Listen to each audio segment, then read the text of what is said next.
akatambi ako ka Jayden naye mazima ga Katonda okusinzira mu bulijjo tumulaba atudde mu interview ne bamukuba zi close up shot sometimes nga oluusi omuntu oyinza obutatwala extra attention oba gundi kwa extra step okumanya ki ekigenda mu maaso mu bulamu bw'omuntu.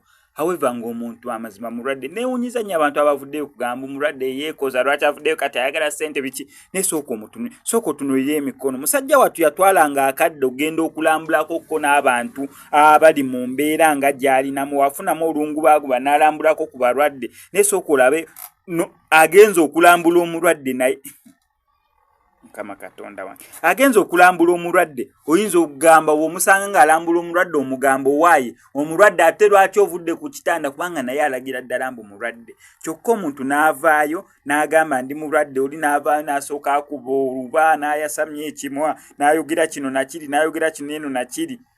Mukama Katonda wange Mukama Katonda wange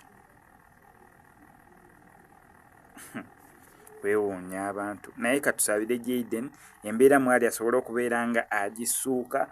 Tumusabire asobole okubeera nga programu ye nga we yali agiteeseteeseyo okugenda e Kenya basobole mukolako tests ez'enjawulo naye gendere ddala mu maaso asobole okubeera nga atiisa aleeta test results ezo zigenda kugirako ne clear amount za ssente z'abeera n'okubeera ng'asasulwa of which Bebekulu kye yeewaayo okubeera nga atandikirako. Ye wanaagenda mu ddwaliro e Kenya ne bamutestinga ne bamuwa results ne bagamba ssente weziti na weziti ku luno olunaku na bwe ruti twagala kikola bwetu na bwe tuti ye Bebekulu kyayagala then ebisigadde babimulekere. Katusabire Jayden embeera mwali asobole okubeera nga agisuuka kubanga obulwadde bwa sickle si bulwadde bwangu. Sooka omutunuulire emikono musajja wattu naye amazima ga Katonda kyokka n'abeera ku ntebe ng'asanyuse najja n'akola interview n'akola jokes ze n'akomentinga n'akola analysis we.